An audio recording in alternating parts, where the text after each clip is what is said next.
आज के इस एक्सप्लेनर में एक बहुत ही दिलचस्प और क्लासिक कथा का विश्लेषण करते हैं। सच्चा किसान और लालची सेठ की यह कहानी हमें दो बिल्कुल अलग रास्तों की ओर ले जाती है।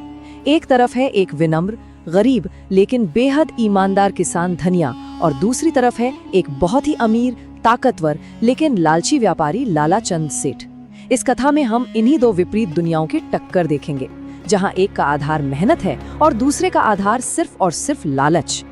क्या सच और ईमानदारी हमेशा जीतती है? ये एक ऐसा दार्शनिक सवाल है जिस पर हम सबने कभी न कभी गहराई से विचार जरूर किया होगा। इस कथा की शुरुआत एक बेहद शांत और खूबसूरत दृश्य से होती है।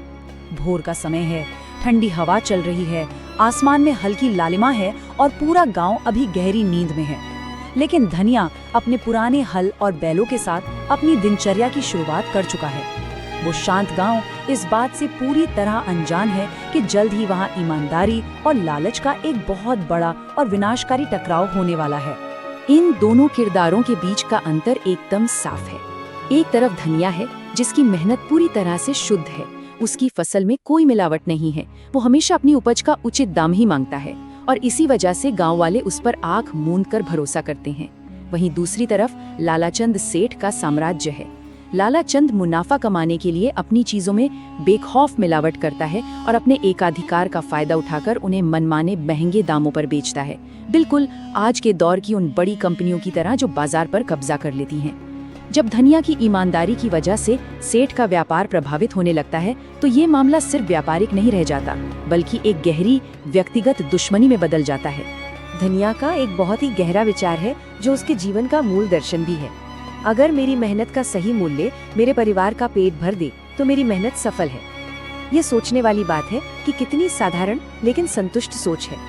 उसे बहुत ज्यादा दौलत या बड़े रुतबे की चाह बिल्कुल नहीं है। सबसे महत्वपूर्ण बात यह है कि यही साधारण और संतुष्ट सोच लालाचंद सेठ जैसे मुनाफाखोर इंसान को बर्दाश्त नहीं होती। व्यापारी सेठ को धनिया का ये संतोष अपने साम्राज्य के लिए एक सीधा खतरा लगने लगता है। अब कहानी एकदम से तेज रफ्तार पकड़ती है। घटनाओं का सिलसिला इतनी तेजी से और क्रूरता से बदलता है कि रोंगटे खड़े हो जाते हैं। लालाचंद की ईर्ष्या अब एक खतरनाक साजिश बन चुकी है। पहले दिन की रात में ही सेठ चुपके से धनिया की लहलहाती फसल में जहर डलवा देता है, जिससे पूरी फसल रातों रात नष्ट हो जाती है। जब धनिया न्याय मांगने की ठानता है तो अगले ही दिन की सुबह सेठ एक झूठा नाटक रचता है कि उसकी सोने की अंगूठी चोरी हो गई है। दोपहर होते होते पंचायत बुलाई जाती है और ये तो जगजाहिर है कि झूठी अफवाहें कितनी तेजी से फैलती हैं। जल्दबाजी में तलाशी होती है और सेठ की गहरी साजिश के तहत वो अंगूठी धनिया के घर से ही बरामद होती है। इसके तुरंत बाद उसी शाम को बिना पूरी बात सुने धनिया को गांव से हमेशा के लिए निकाल दिया जाता है। भरी पंचायत में धनिया बस यही कहता रह जाता है, मैं गरीब जरूर हूँ लेकिन चोर नहीं। ये कल्पना की जा सकती है कि उस इंसान पर क्या गुजरी होगी जो पूरी जिंदगी सच्चाई के रास्ते पर चला हो और उसे सबके सामने चोर साबित कर दिया जाए। वो गिड़गिड़ाता है, अपनी बेगुनाही की दुहाई देता है। वो साफ कहता है कि किसी ने जानबूझकर उसे फंसाने के लिए ये अंगूठी उसके घर में रखी है ताकि उसका नाम बर्बाद किया जा सके। लेकिन साजिश इतनी गहरी है और माहौल इतना खिलाफ है कि कोई उसकी एक नहीं सुनता। ये इस कथा का शायद सबसे अंधकारमय और हृदय विदारक हिस्सा है। एक बेकसूर इंसान अपनी बूढ़ी माँ और छोटी बेटी गौरी के साथ एक अनजान और भयानक जंगल में धकेल दिया गया है।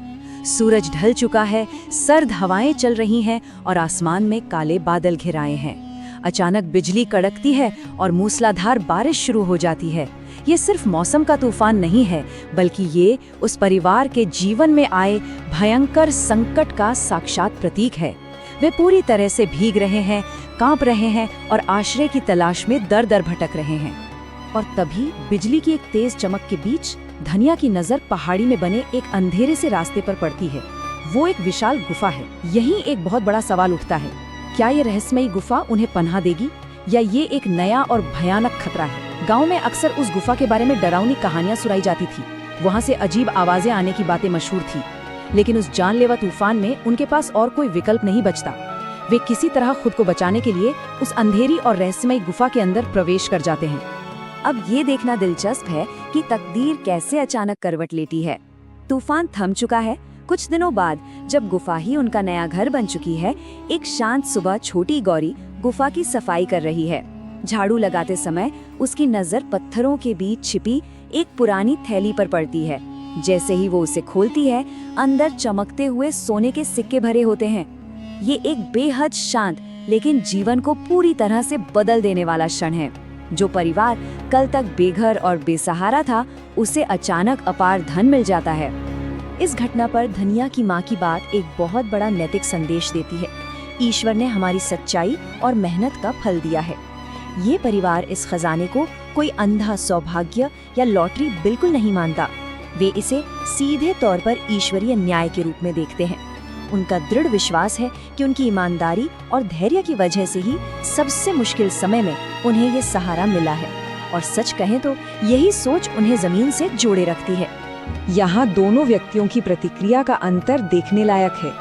धनिया को इतना धन मिला, फिर भी वो विनम्र रहता है। वो खजाने का थोड़ा सा हिस्सा इस्तेमाल करके एक नया छोटा सा खेत खरीदता है और वापस अपनी वही ईमानदारी की मेहनत शुरू कर देता है। दूसरी तरफ जब धनिया के अमीर होने की खबर लालाचंद सेठ तक पहुंचती है, तो वो ईर्ष्या से लगभग पागल हो जाता है। उसका लालची दिमाग ये गणना करने लगता है कि अगर गुफा में सोने की एक थैली मिली थी, तो वहाँ और भी बहुत सारा खजाना छिपा होगा। उसका ये जुनून उसे पूरी तरह से अंधा कर देता है। और यहीं से ये कथा अपने सबसे बड़े क्लाइमैक्स की ओर बढ़ती है। लालच से भरा लालाचंद दौड़ते हुए उसी गुफा की ओर निकल पड़ता है। क्या सेठ का लालच उसे अकल्पनीय दौलत की ओर ले जाएगा, या फिर वो किसी भयानक जाल में फंसने वाला है? बिना कुछ सोचे समझे, बिना किसी तैयारी के वो व्यापारी उस रहस्यमयी और अंधेरी गुफा के अंदर घुस जाता है। उसकी आंखों पर सिर्फ और सिर्फ लालच की पट्टी बंधी है। गुफा के अंदर सेठ का ये सफर कदम दर कदम खौफनाक होता जाता है। पहले तो वो शुद्ध लालच के वशीभूत होकर गुफा में गहराई तक घुसता चला जाता है। फिर उसे सचमुच सोने के सिक्कों से भरी एक दूसरी भारी थैली मिल भी जाती है। लेकिन असली खौफ उसके बाद शुरू होता है। लालच में इतना अंदर तक जाने के कारण वो उस अंधेरी भूल भुलैया में अपना रास्ता भटक जाता है। हर रास्ता उसे वापस वहीं लाकर खड़ा कर देता है। तब उसे ये डरावना एहसास होता है कि जिस सोने को उसने मजबूती से पकड़ रखा है, वही असल में उसे बंधक बना रहा है। अंततः अपनी जान बचाने की खातिर वो उस बेशकीमती खजाने को हमेशा के लिए वहीं छोड़कर भागने पर मजबूर हो जाता है। पूरे 3 दिन, जी हाँ, ये कोई मामूली समय नहीं था। ये उन 3 लंबे, दर्दनाक और खौफनाक दिनों को दर्शाता है जो लालाचंद ने उस अंधेरी गुफा में बिना अन्न और जल के बिताए। 3 दिन तक वो उस भारी सोने की थैली को पकड़े हुए मौत के खौफ में भटकता रहा। ये 3 दिन उसके लिए एक ऐसी सजा बन गए जिसने उसके सारे अहंकार और लालच को चकनाचूर कर दिया। और तब जाकर लालाचंद को ये गहरा एहसास होता है, ये खजाना वरदान नहीं बल्कि एक फंदा है। ये समझना जरूरी है कि गुफा का वो भूल भुलैया वाला रास्ता असल में सेठ के मन के लालच का ही एक भौतिक रूप था। वो केवल पत्थरों की गुफा में नहीं फंसा था, वो अपनी खुद की अंधी लालसा के जाल में फंसा था। उसे ये गहराई से समझ में आ गया कि दूसरों का हक मारकर हासिल किया गया कुछ भी कभी सच्ची खुशी या सुरक्षा नहीं दे सकता। तो अंततः सच सबके सामने आ ही जाता है। वक्त का पहिया कैसे घूमता है ये देखना दिलचस्प है। धनिया को पंचायत द्वारा सभी झूठे आरोपों से पूरी तरह मुक्त कर दिया जाता है और वो अपने नए घर में एक सम्मानित जीवन व्यतीत करता है। वहीं लालाचंद सेठ का सारा झूठ बेनकाब हो जाता है। उस पर भारी जुर्माना लगाया जाता है और उसी अपमान के साथ उसे गांव से हमेशा के लिए निकाल दिया जाता है, जिस अपमान के साथ उसने कभी निर्दोष धनिया को निकलवाया था। गांव वाले जब धनिया से वापस लौटने की विनती करते हैं तो वो बड़े ही गरिमा के साथ मना कर देता है और उसका जवाब सच में दिल छू लेने वाला है। ये नया घर ईंट पत्थरों से नहीं बल्कि प्यार, विश्वास और ईमानदारी से बना है। वो उस जगह वापस नहीं लौटना चाहता जहाँ कभी उसकी ईमानदारी पर शक किया गया था। वो अपनी उस नई दुनिया में पूरी तरह संतुष्ट है, जहाँ बिना किसी लालच या छल कपट के उसने अपने परिवार के लिए एक सुरक्षित और सच्चा आश्रय तैयार किया है। चलिए अब इस पूरे एक्सप्लेनर को समेटते हैं और देखते हैं कि इसके मुख्य निष्कर्ष क्या हैं। पहला, सच्चाई अंततः धोखे पर हावी होती ही है, चाहे इसमें कितना भी समय क्यों न लगे। दूसरा, लालच इंसान को इतना अंधा बना देता है कि वो अपनी ही बर्बादी का रास्ता खुद तैयार कर लेता है। तीसरा, धैर्य और ईमानदारी से की गई मेहनत का फल हमेशा सबसे मीठा होता है। और अंत में सबसे जरूरी बात, सच्ची दौलत सोने के सिक्कों या चुराए गए खजाने में नहीं बल्कि मन की शांति में बसती है।